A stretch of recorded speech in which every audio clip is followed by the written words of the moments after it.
So I played 2 games after making my big Star Wars video, and while neither of them provoked a full video script of thoughts in me, I still want to tell you guys about them since you may just find them entertaining. Cool? Cool.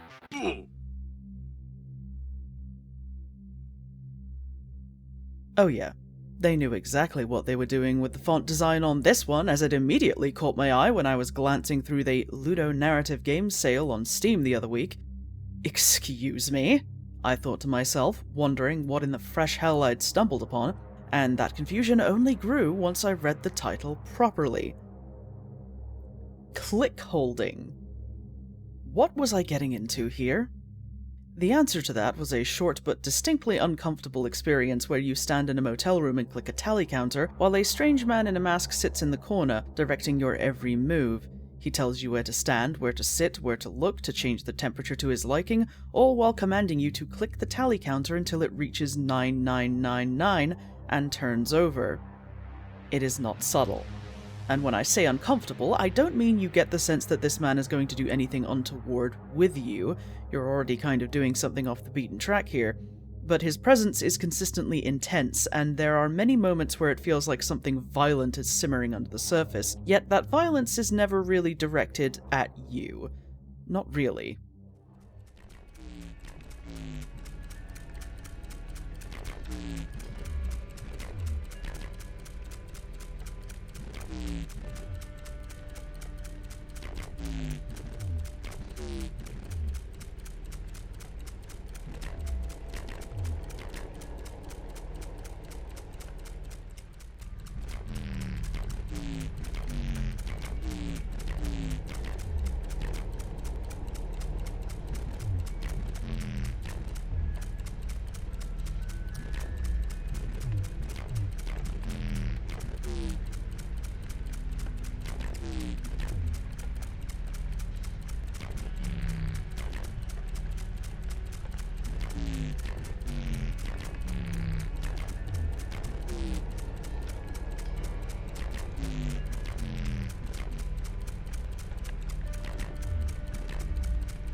See, this isn't really about you, it's about the clicker, how much it matters to him, how he can't give it what it deserves anymore, and the release he feels from seeing it get that even if it has to come from someone else.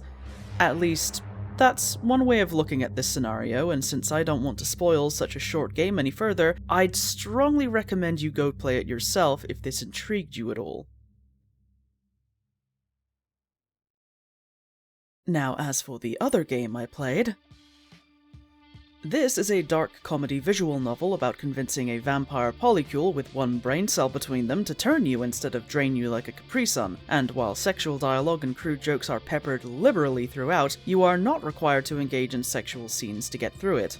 It's best to just throw morality out the window here, at least when it comes to murder, because the escapades of just these 3 alone would probably amount to a dozen Geneva Convention violations. But then this giant doofus gets excited with sparkles around his eyes like a murderous golden retriever, and it's all over from there. In want of inspiration for their supernatural erotica writing and spooky blog posting, the protagonist goes out in the middle of the night and sneaks into an abandoned house searching for ghosts.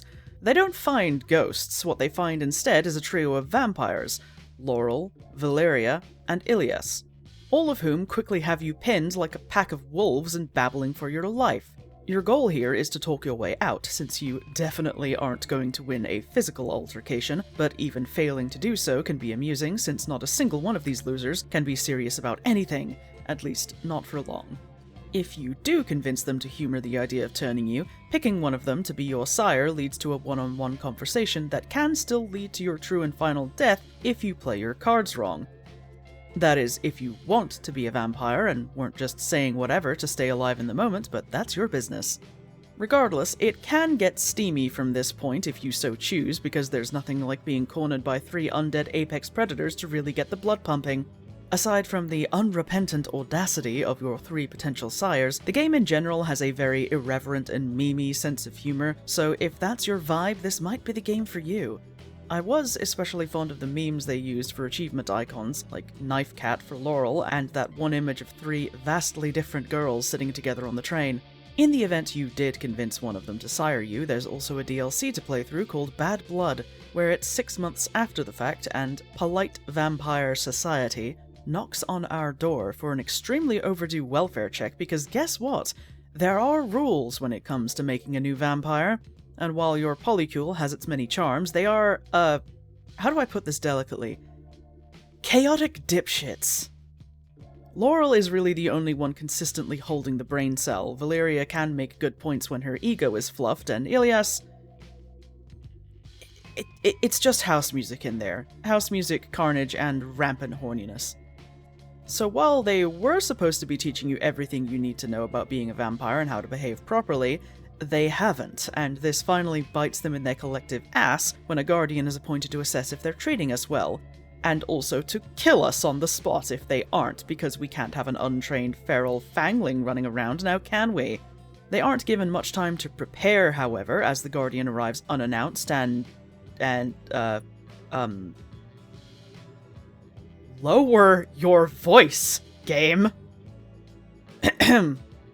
Now, Rose is rather domineering at first blush, but what I enjoyed most about this DLC is that the further you get, the more desperate and kind of pathetic she turns out to be. Like, this really isn't about you so much as it's about her history with your 3 idiot housemates, and that strips away a lot of the initial intimidation factor. However, it's in your best interest to steer things in the direction that will not lead to your untimely final death. Or, you know, explore all the options to your heart's content. I'm not your mother. And just like with Clickholding, I'd rather not spoil everything about the game, so if what you've heard has caught your interest, both games can be found on Steam. Links below. You know, I'm terrible at checking emails, and I apologize to anyone who tries to contact me through that, but it was brought to my attention that the creator of the game Loretta has another game that released recently called Anoxia Station. This is an isometric turn-based strategy game where you need to ensure the survival of your expedition deep beneath the earth while you extract petroleum, only that seems to be hampered by the horrors beyond mortal comprehension that are down there. While this is not the kind of game I cover, I do think it looks interesting, and I wanted to mention it for anyone in my audience who liked the vibes of Loretta and is also a fan of strategy games. It's out now on Steam, so give it a look and see what you think. As some of you may know, I was summoned for jury duty last month, and while that only lasted about a week, I came down with something. Not sure if it was Mademoiselle Rona or not, because the test I took was negative, but the sensation felt awfully familiar. It knocked me on my ass, and I've had a persistent cough since then that's slowly gotten better. The fact that I got the Star Wars video out at all was a minor miracle. I say this both to explain why my upload schedule has stumbled a bit, and also to express my appreciation for you guys. This channel would not exist without you, and I just want to say thank you for being here. Making videos for you guys and seeing how you react brightens my day, so I hope to get back on track soon. In the meantime, thank you for watching, and if you enjoyed this video, don't forget to like, subscribe, and drop a comment down below for the algorithm gods. Special shout out to my supporters over on Patreon, who are all very handsome people. If you'd also like to be called a very handsome people, check out the link in the description where you can support me from just £1 a month. All tiers get their name in the credits, while members of the Nerd tier will occasionally get behind-the-scenes previews and video teasers. If you enjoy live streaming, I can be found over on Twitch where I stream every Wednesday at 8 PM British time. For now, don't forget to drink your water, take your medication, be kind to yourselves, and I will see you all next time.